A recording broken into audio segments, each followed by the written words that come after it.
Evangelho de João, capítulo de número 1, versos de 35 a 42. No dia seguinte, estava João outra vez na companhia de 2 dos seus discípulos, João Batista. E vendo Jesus passar, disse: Eis o Cordeiro de Deus. Os 2 discípulos, ouvindo-o dizer isto, seguiram Jesus. E Jesus, voltando-se e vendo que o seguiam, disse-lhes: Que buscais?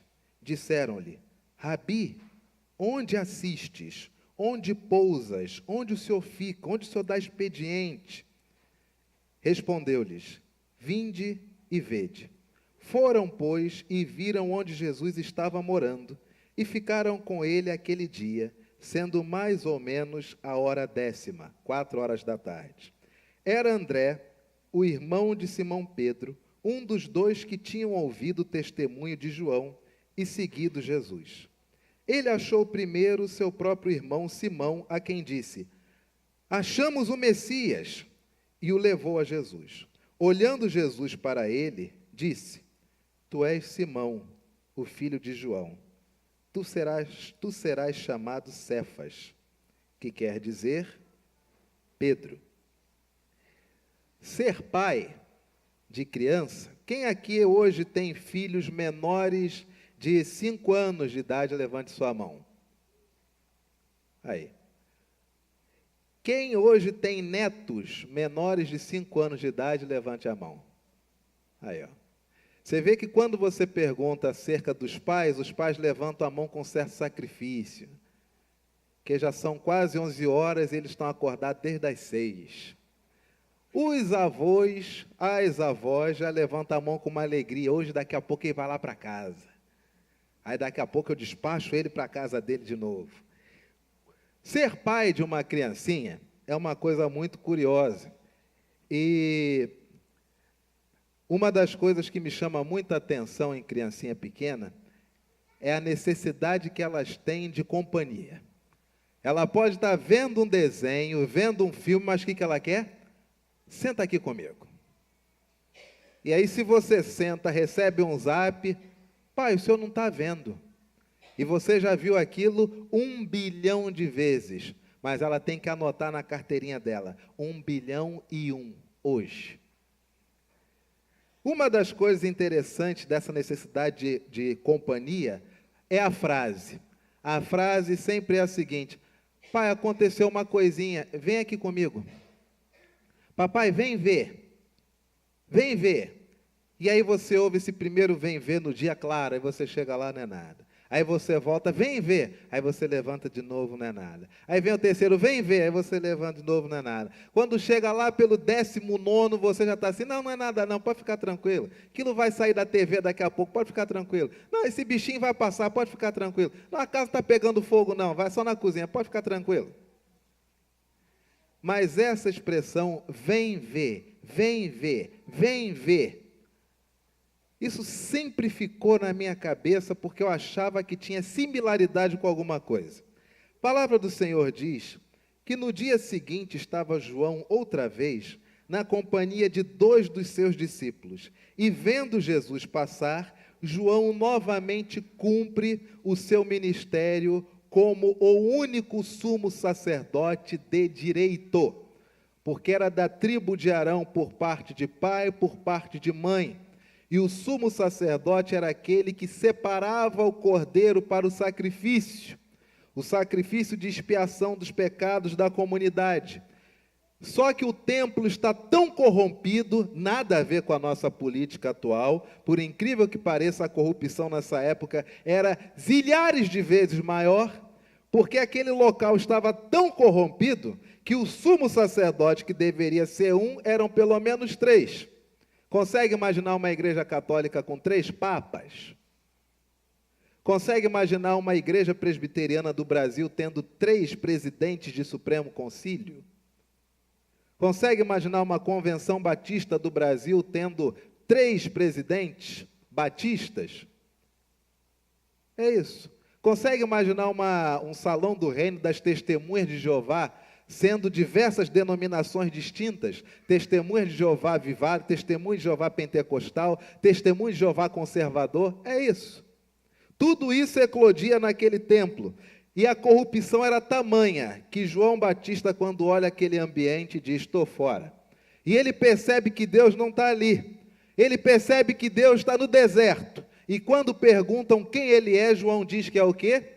Ele é somente a voz daquele que está lá no deserto gritando: arrependam-se e convertam-se. E aí, quando Jesus passa, João olha para Jesus e novamente fala aquilo que o define como sumo sacerdote: eis o Cordeiro de Deus que tira o pecado do mundo. Só que dessa vez é diferente. Os 2 discípulos, ouvindo-o dizer isto, seguiram quem? Seguiram a Jesus. Na sua vida, você já teve esse ponto de ruptura? E já começou a seguir a Jesus? Esses 2 discípulos chegaram a um nível de maturidade que ainda falta a diversos cristãos, a diversos evangélicos nos nossos dias. Toda essa maracutaia, toda essa quizumba, toda essa bagunça, toda essa desgraça no meio do povo que é dito ser povo de Deus, se resume a isso. Porque muitas vezes só andam com homens como João Batista. Homens que vieram apontar caminho, homens que vieram preparar o caminho. Mas chega um momento da vida onde, quando esse homem diz: eis o Cordeiro de Deus, o que o discípulo deve fazer? Ele rompe com o homem e ele passa a andar com Jesus. Mas muitos crentes nos nossos dias não romperam com homens e não seguem Jesus. Elegem seus avatares, seus profetas, seus comunicadores, como se o evangelho fosse uma grande mistura de misticismo, de cabala, de curandeirismo, como se tudo aquilo que está no evangelho necessitasse de um grande indivíduo que pudesse trazer uma revelação especial para o texto. Quando, na verdade, discípulos de Jesus, eles só agradecem a Deus porque o texto está em português. E o texto em português é suficiente para a compreensão. O Evangelho foi escrito por homens humildes para pessoas de todas as etnias, raças, povos e nações. Mas quando não rompemos com o homem para seguir a Jesus e ficamos no preceito do homem, o que nós fazemos? Esse texto tem milhares de significados diferentes. E não rompemos. A palavra do Senhor diz que quando os 2 discípulos ouviram João dizer: aquele é o Cordeiro de Deus, seguiram a Jesus. Como nós temos tanto conhecimento armazenado, mas tanto conhecimento tão somente do ponto de vista humano. Vocês já repararam, por exemplo, como que a nossa igreja presbiteriana, ela é plural?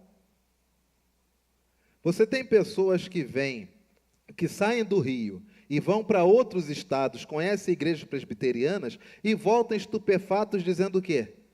Nossa, não é igual à minha igreja. É outra coisa. Você tem pessoas que saem de suas igrejas em outros estados, vêm para igrejas do Rio de Janeiro, da capital, ou do presbitério do Rio, que olham e dizem: não é igual à minha igreja, é completamente diferente. Essa é a pluralidade que nós temos na nossa igreja. As igrejas são diferentes. E é muito curioso quando as pessoas vêm de longe e chegam no presbitério do Rio e olham as igrejas e dizem assim: nossa, mas é igual à igreja católica. Por que vocês se vestem dessa forma? No meu estado não é nada parecido com isso, mas aqui foi onde tudo começou.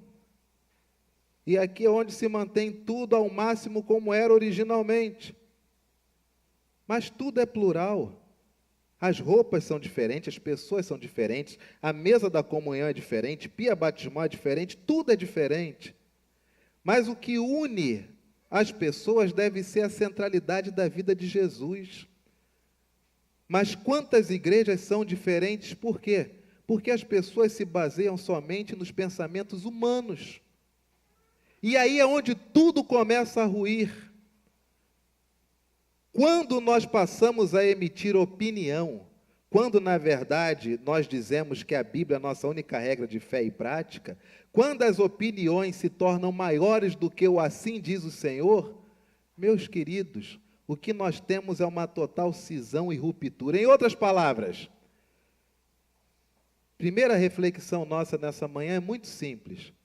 Você já largou João Batista e passou a andar com o Cordeiro de Deus?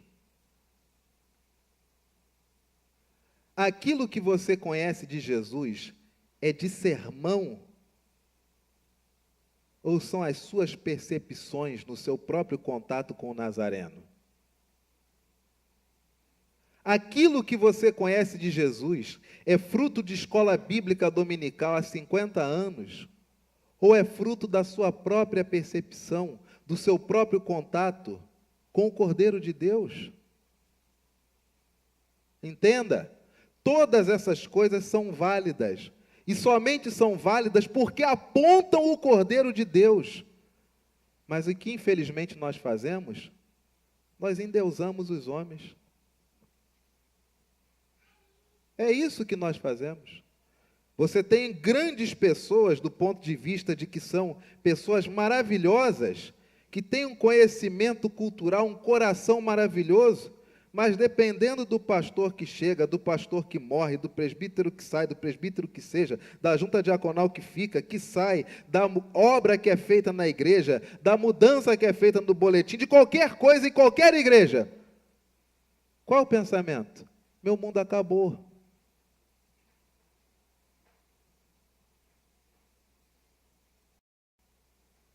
Em outras palavras, quando eu só conheço o Evangelho pelo que João Batista fala e não pelo Nazareno que está passando, quando João é degolado, acabou meu mundo. Acabou.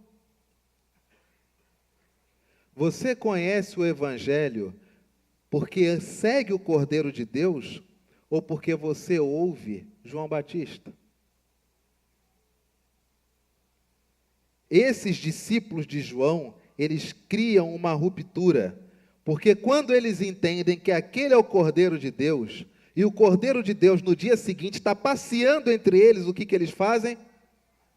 João, licença, foi maravilhoso estar com o Senhor, mas eu não largo a oportunidade de andar com o Cordeiro de Deus de forma alguma. E Jesus, voltando-se e vendo que o seguiam, imagina, Jesus andando, e aqueles dois homens assim, olhando para ele e fofocando. Olhando para ele dizendo, olha, passou um político, ele cumprimentou. Uau! Passou a moça com um cântaro na cabeça, ele cumprimentou. O Cordeiro de Deus fala com mulher na rua. Olha, ele passou a mão na testa como se suasse. Parece até que ele é gente.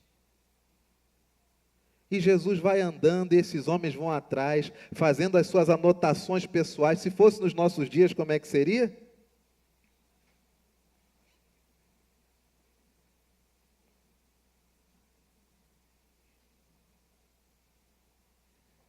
Filme escondido.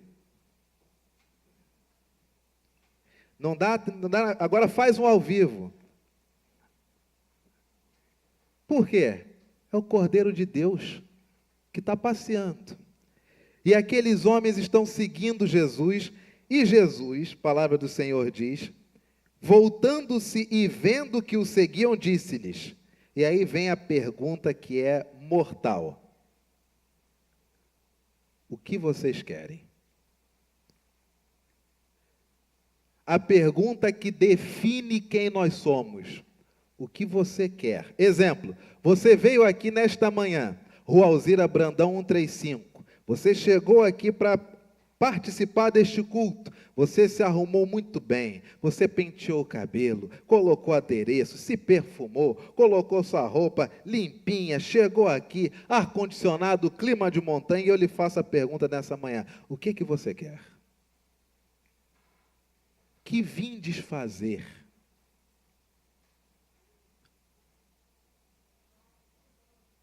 O que você quer nessa manhã? Você veio cumprir uma agenda social? Você sempre foi crente, ficar domingo de manhã em casa te incomoda, porque você não consegue sentir que saciou sua vida religiosa devocional? Você está de férias na casa de parentes, e os parentes são muito bons. Só tem uma coisa, eles são crentes, aí domingo eles vão na igreja. Mas eu nunca vou. O que é ir um pouquinho só, ainda mais no começo do ano, para pegar os influxos positivos? Mal não deve fazer. E aí você veio. Talvez você tenha vindo porque, afinal de contas, as pessoas dizem que são crentes, mas nem todas são. E eu gosto de ficar de olho para ver quem é crente e quem não é crente. Ontem eu fui no Facebook de fulano, ele fez check-in 4 e pouca da manhã num podrão no meio da rua. Eu duvido que ele estará na igreja. Eu vou para poder perceber que realmente ele não veio. O que você quer? O que você busca nesta manhã, nesta comunidade cristã, que te trouxe aqui? Quais são os seus anseios que você acha que nunca são saciados? Qual o motivo da sua inquietação pessoal? Jesus faz a pergunta que define o que nós somos. O que você quer? Se Jesus perguntasse hoje para você, o que você quer? O que você responderia? Casar. Quero casar com um homem que seja um excelente cozinheiro, que eu não gosto de cozinha. Quero casar com um homem que seja um excelente cozinheiro, que goste também de lavar, de passar, que tenha um home office, trabalhe em casa e ganhe aí uns 20 mil reais. Rapaz, nunca vi tanto brilho nos olhos, ó. Parece até flecha aqui para frente, ó. O que você quer? Casar. Eu quero casar com uma mulher que eu possa viver a minha vida e ela não queira se intrometer nos meus negócios. Eu quero uma mulher que ela esteja sempre disposta. E que ela pode até cozinhar mais ou menos. Isso aí não é tão importante porque hoje tem iFood. Mas ela tem que estar disposta.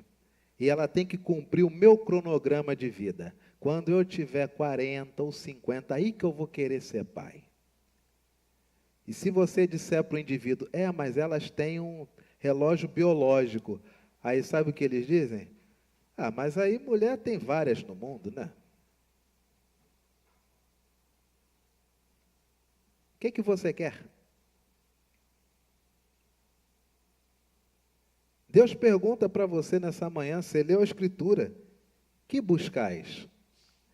Eu quero quitar minha casinha, se eu pudesse já receber um bolão para já quitar minha previdência privada e já passar a receber. Eu queria que as regras da aposentadoria não mudassem, que falta tão pouco.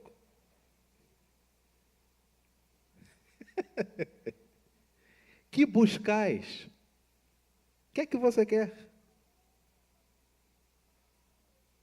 Dificuldade nossa, nós somos tão desorganizados, tão subjetivos, nós somos tão emocionais, e até a nossa racionalidade é em cima das sensações, que se Deus pergunta o que a gente quer, no final das contas a gente fica indeciso e não responde nada.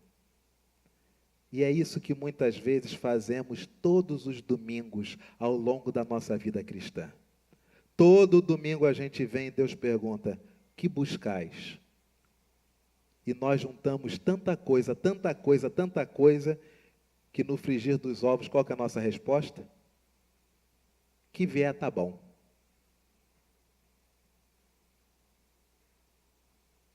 Perguntaram uma vez para um jovem rei, que ouviu de seu pai, na frente de todos aqueles que trabalhavam para o palácio, 3 exortações com a mesma frase, em tempos distintos: seja homem.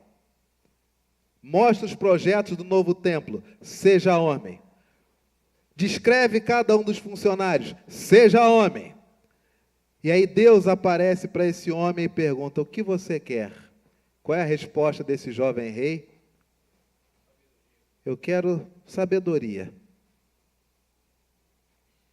Porque como rei eu tenho que julgar entre um e outros. E eu preciso de sabedoria para julgar e discernimento para entender o certo do errado em cada uma de minhas ações. O que é que você quer? Casar. Separar. Recasar. Aposentadoria. Saúde. E acha que saúde é só físico. Aí fica com um físico aos 90, 100 anos invejável, mas a cabeça contaminada de neurose e paranoias. Saúde. A palavra do Senhor diz: que buscais? Disseram-lhe: mestre, onde assistes? Onde o Senhor fica? Onde o Senhor dá expediente? A gente quer teu endereço. Mestre, qual o seu e-mail? Mestre, o senhor tem Facebook? O senhor tem Instagram para a gente se marcar aqui? Mestre, por tudo que é mais sagrado, me passa o teu zap. Mestre, o senhor tem um grupo aonde eu possa receber as suas mensagens?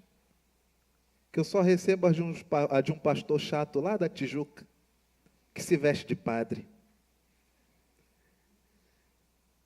Onde o Senhor assiste? Como que nós temos acesso ao Senhor?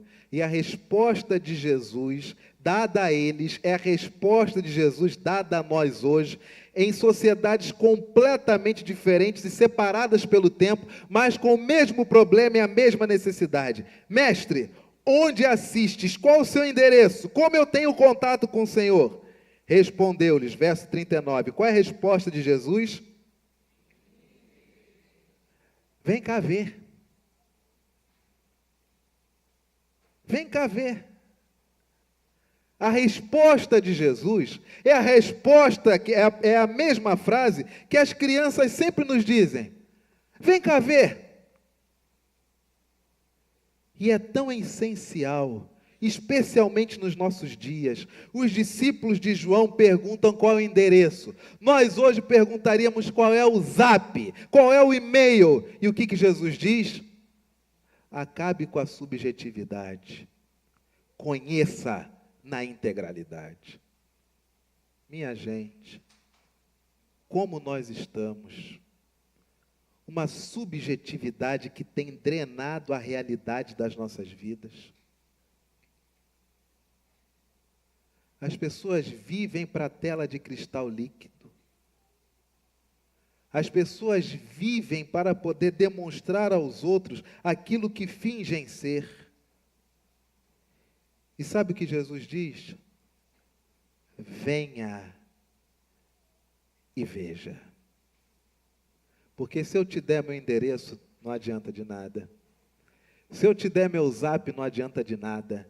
Se eu te marcar no Face, não adianta de nada. Sabe o que Jesus ensina para aqueles discípulos? Jesus, Cordeiro de Deus, Evangelho, são relacionamentos. Você se relaciona com Jesus? De que forma? Balcão de oportunidades. Meu Deus nunca me desampara. E você deixa Deus na mão? Vem cá ver. Vinde e vede. Abra sua Bíblia. Mateus capítulo de número 6. Evangelho de Mateus capítulo de número 6.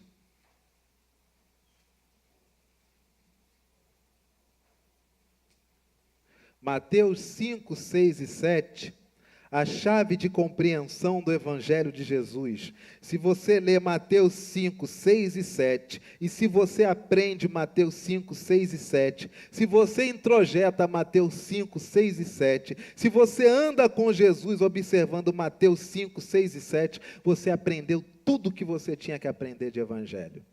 E todas as demais coisas você vai arbitrar de acordo com Mateus 5, 6 e 7. Mateus 6, olha o que diz a palavra do Senhor, no verso 2. Quando, pois, você der esmola, não toques trombetas diante de ti, como fazem os hipócritas nas sinagogas e nas ruas, para serem vistos, marcados no Face, feitos check-in, instagrados, glorificados pelos homens. Em verdade vos digo que eles já receberam a recompensa. Tu, porém, ao dares esmola, ignores a tua mão esquerda o que faz a tua mão direita, para que a tua esmola fique em secreto. E teu pai, que?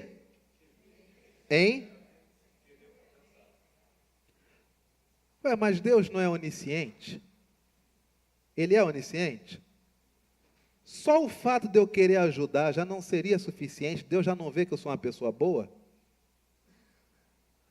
Só da minha intenção no coração ser de ajudar já não seria suficiente? Deus não vê que eu sou um cara bom? Por mais que eu culpe o Estado por ser ausente, por mais que eu ache que se eu ajudar eu continuo a demonstrar o quanto o Estado é ineficiente, por isso que eu não ajudo ninguém, porque com isso eu reforço a ideia de que a iniciativa privada está ajudando as pessoas, quando na verdade é tarefa do Estado, e o outro que passe fome morra de desgraça, porque eu não posso ser a favor do Estado. Mesmo quando a gente dá essa coisa antropológica, aliás, essa coisa sociológica, mesmo quando a gente faz doutorado de sociologia na frente de quem está passando fome, mesmo quando a gente faz isso, Deus não é onisciente? Só pelo fato dele saber que eu quero ajudar já não seria suficiente? Não. Como se deve orar? E quando você orar, não seja como os hipócritas que fazem e acontece, etc e tal, repetem pra caramba, falam demais e ficam falando como se falasse a Deus, mas na verdade querem agradar a plateia. Não vos assemelheis, pois, a eles. Verso 8. Porque Deus, o vosso Pai, sabe do que tendes necessidade antes que Ele o... Verso 6. Tu, porém, quando orares, entra no teu quarto e, fechada a porta, orarás a teu pai que está em... E teu pai que? Mas eu não preciso fazer isso, porque, afinal de contas, Deus sabe o que se passa no meu coração.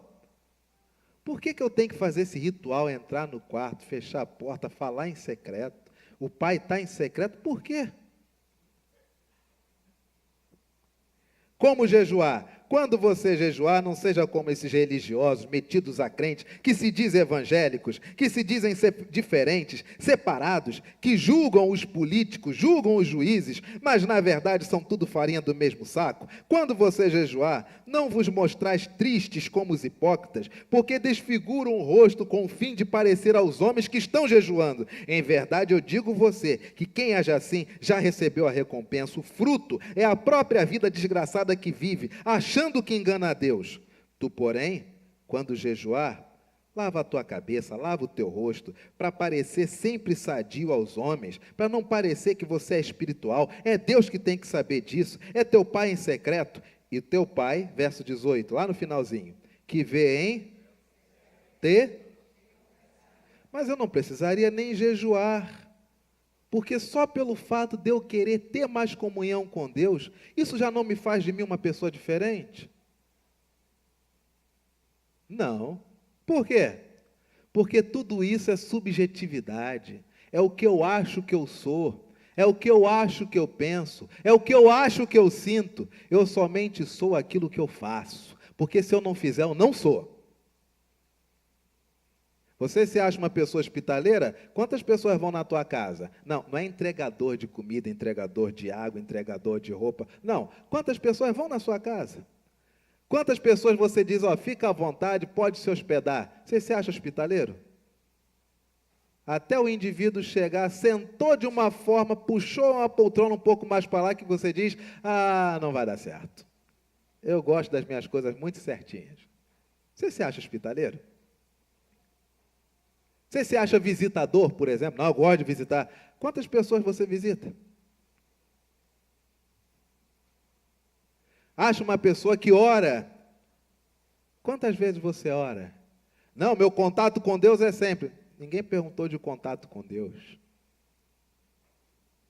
Claro que é sempre. Ele te sustenta pela palavra dele. A cada micronanotáquion de partícula de tempo nesse espaço físico quântico de infinitos universos, de multiversos, convergindo ao mesmo tempo, onde tudo acontece na mesma realidade ou em realidades distintas. Tudo isso só é sustentado porque Deus existe. Ninguém perguntou se Deus tem contato contigo. Se você respira hoje, Deus tem contato contigo. As pessoas somente querem saber a qualidade do seu contato com Ele, que é distinto. Você não é o que você pensa, você só é o que você faz. Você pensa em acabar com a fome na África, mas tu não dá R$1 para o mendigo que está aqui na esquina.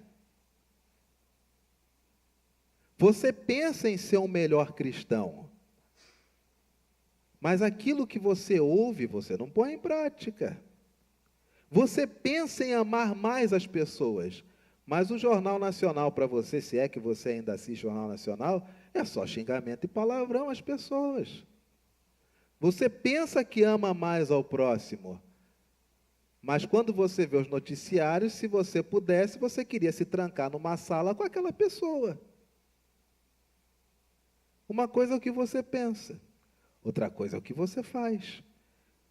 Para Deus, você é o que você faz. Para nós, ainda tem um pouco de conversa, mas não foi a intenção. O espírito do documento não é esse, aí o crente se torna kardecista. O espírito do que ele quis dizer, na verdade, não foi isso. Aí você não julga o dito, você julga o espírito. Mas a prática é, no Evangelho, que você é o que você faz. Jesus rompe com toda a subjetividade de achar que conhece o Cordeiro de Deus quando faz o quê? Vinde e vede. Nesta manhã, a primeira pergunta foi: você ainda segue os homens? Ou você, na verdade, somente segue o que diz Jesus? Só isso. As suas respostas acerca das questões da vida, elas são frutos de sermãos de diversos pastores ou presbíteros, ou, na verdade, elas têm endereço certo? Assim diz o Senhor. Segundo, quando Deus perguntou para você nessa manhã o que você busca aqui, o que você respondeu? O que você busca? Que vindes fazer?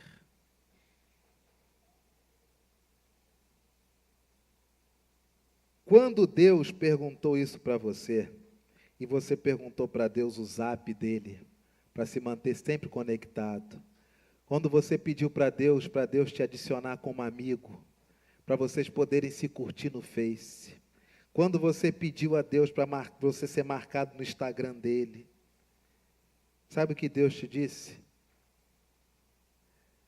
Largue a subjetividade. Tenha um encontro real e veja com seus próprios olhos. Dificuldade nossa? Nossa vida às vezes é tão subjetiva, não é verdade? Todas as coisas são o que eu acho que eu sou. Já devo ter contado essa história zilhares de vezes, mas sempre tem um visitante. E o bom é que o pessoal que já é da igreja há bastante tempo pode conferir para ver se a história é real, para ver se toda vez que eu conto ela bate certinho. Assessment, avaliação para plantadores de igreja. Campinas, 2009. O que hoje é uma febre, plantação de igreja. Logo no início do século, isso era coisa comum para quem fez seminário de Campinas e para quem fez o primeiro ciclo de avaliação de plantadores. Um plantador de igreja, ele é avaliado se ele consegue ser relacionável, ele não pode ser tímido, ele está começando uma igreja. Ele tem que ser avaliado se ele é visitador, ele não pode ser parado, ele tem que gostar de ir até onde as pessoas estão. E tantas outras classificações. Uma turma com cerca de, se eu não me engano, Gleice, quantos casais? Quase uns 10 casais? Mais de 10 casais? Por que é avaliado o casal? Não adianta o cara ter o perfil de plantador de igreja se a esposa não tiver o mesmo perfil. Por quê? Porque se a esposa for caseira, se a esposa for ciumenta, o cara não consegue trabalhar para plantar uma igreja. Ele tem que ir na casa das pessoas, se relacionar com as pessoas, ser amável, ser gostável. Se a mulher for aquela da retranca, não vai ali, não vai aqui, só fica comigo, eu quero você só para mim, o negócio não vai. E aí a avaliação de plantadores de igreja. Está tudo bem, tudo maravilhoso, você recebe um questionário, você coloca lá o que você acha, os dons que você tem, ótimo, tudo marcado, beleza. E aí chega aquele momento onde no final do curso, da avaliação, você é chamado, o casal, para conversar com os avaliadores. Ótimo, beleza, estou eu e a Gleice lá, felizes da vida, mostrando para ela onde eu estudei, meus professores, como foi bom, etc. e tal. Foi o primeiro casal e eu estou com a Gleice lá conversando fiado. E conversa daqui, conversa dali, daqui nós vamos local tal, vamos no Giovanetti, que é um restaurante em Campinas, beleza. Não tinha R$1, mas queria ir no Giovanetti. Só para mostrar para a esposa que eu conheci o Giovanetti. Aí sai o primeiro casal. O cara sai para um lado, a mulher sai para o outro. Aí eu olhei aquilo. Aí nessas horas você fica tipo um Homem-Aranha, né? Você vê um sentido de aranha que te diz que, meu irmão, a desgraça vai comer ali. Aí eu olhei, Gleice demorou, né, um tempinho para olhar, aí quando Gleice ia começar a entender que um foi para um lado, um foi para o outro, eu botei o corpo na frente, aí, meu amor, também quando a gente jogava bola no seminário, Gleice, só um instantinho. Estranho. Será que é uma tarefa do curso, cada um ir para o lado e para o outro? Não, meu amor, isso aí é assim, o cara estava apertado, a mulher recebeu um telefonema. Próximo casal. Vai outro casal. E conversa vai, conversa vem. Daqui a pouco o casal sai chorando. Aí já não é o sentido de aranha, você já começa a sentir o Rambo. Você já olha ao redor, o que tem, o que dá para fazer, como é que eu posso fazer dessa roupa aqui uma fogueira, deixei minha faquinha em algum lugar. Não vai ficar bom. Aí vem... Anderson, Gleice, por gentileza, entrem. Quando eu vi o sorriso, eu falei, casa caiu. Quando vem já alegre na porta, é porque o negócio não vai ser bom. Aí já entrei. Entramos, etc. Aí 3 pessoas, vocês foram avaliados, tal, está aqui o questionário que você preencheu, né, Anderson? Você mesmo que preencheu, né? Claro, sim, senhor, fui eu. Perfeito. Anderson, de acordo aqui com o questionário que você preencheu, você concorda com o questionário? Claro, se fui eu que preenchi, claro que eu concordo. Tá certo. O Anderson, então, você foi avaliado pelo seu questionário e também esse questionário foi preenchido pelos demais avaliadores ao longo desses 3 dias. Eu olhei para as pessoas, acho que eu fui o primeiro a fazer a pergunta, né? Mas eu não vi essas pessoas aqui. Eles ficavam por aqui. Aí eu olhei para a sala, eu vi que a sala tinha um espelho. O pessoal reparou até quantas vezes eu passei a mão na bochecha. Igual aquelas sériezinhas da TV. Law and Order.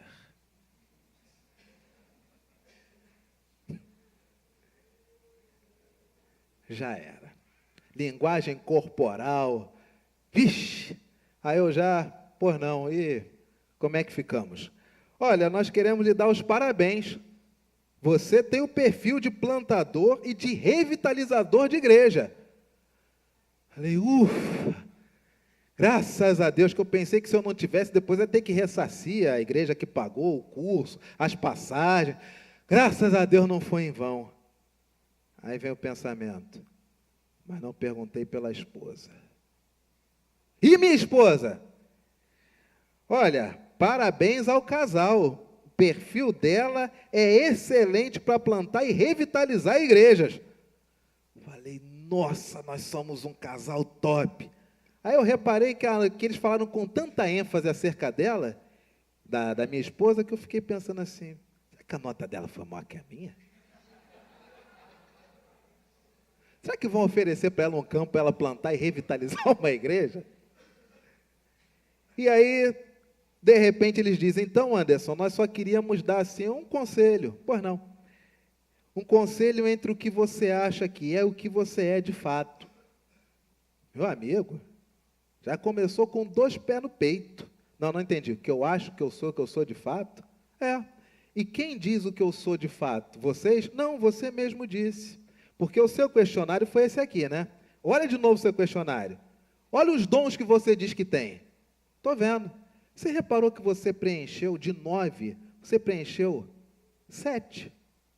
Sim. Mas à luz do que você mesmo foi conversando conosco ao longo desses 3 dias, você verbalmente, com as suas atitudes, preencheu este questionário aqui. E olha o que você efetivamente tem. Você mesmo fez, mas dessa vez sendo inquirido. 4. Aí eu olhei aquilo, comparei, falei, o que vocês querem dizer com isso? Você não mentiu, você acha que tem esses dons, mas você não tem todos eles. E só uma coisa, você somente o fez isso porque você busca ser isto. E cada vez que você busca ser assim e se frustra porque você não tem, com certeza você agrega alguma dificuldade no seu casamento.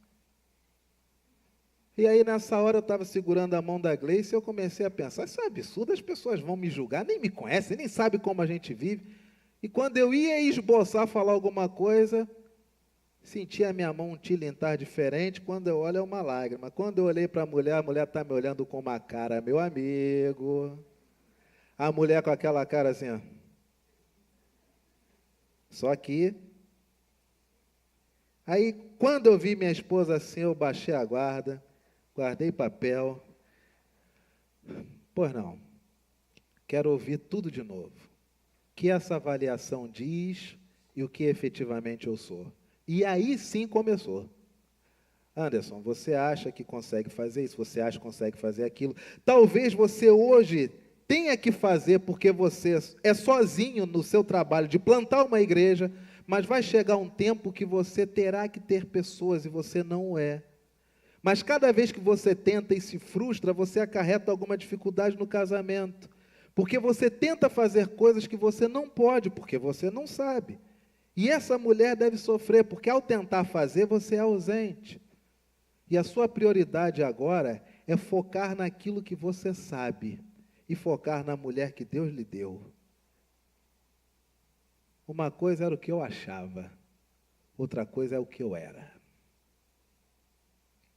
Mas isso, meu amigo, depois de 3 dias, e as pessoas dizendo na minha cara, e a minha mulher tendo que validar isso tudo.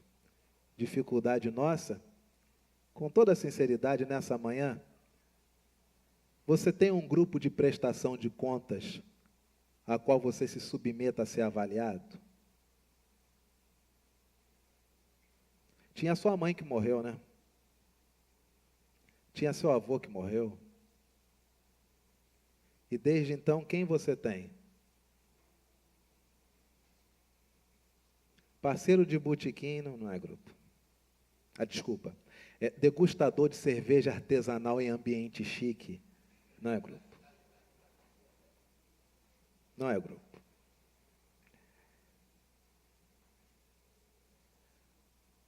Se houvesse um formulário para você preencher acerca de você, e esse formulário fosse também preenchido pela sua esposa ou pelo seu marido, seriam iguais? Qual que estaria certo?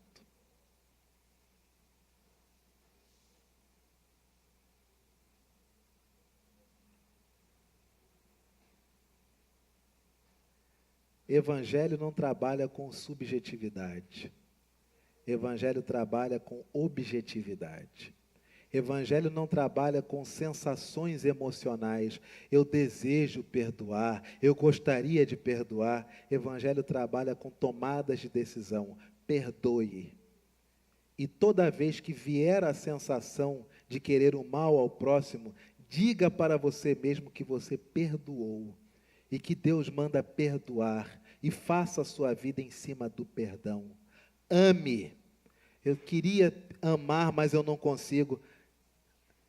Evangelho não trabalha com essas categorias de querer, mas não posso. Evangelho trabalha com categorias que, se você quer, é o que acontece. Ame. Só isso. Se não falar mal, já é um grande amor. Se não botar o pé na frente para tropeçar, já é um grande amor. Se dividir as contas, está amando demais. Se parar o carro e mandar encher o tanque, meu amigo, fique com essa pessoa o resto da sua vida. Ame. Evangelho não trabalha com essas percepções de será que eu sou salvo? Eu sou o caminho, a verdade e a vida. Ninguém vai ao Pai senão por mim. Só isso. Largue a subjetividade do que você acha, do que você pensa. Seja objetivo na sua forma de ser. Porque quando perguntaram para Jesus, onde o Senhor assiste? Jesus disse, vem cá e venha ver.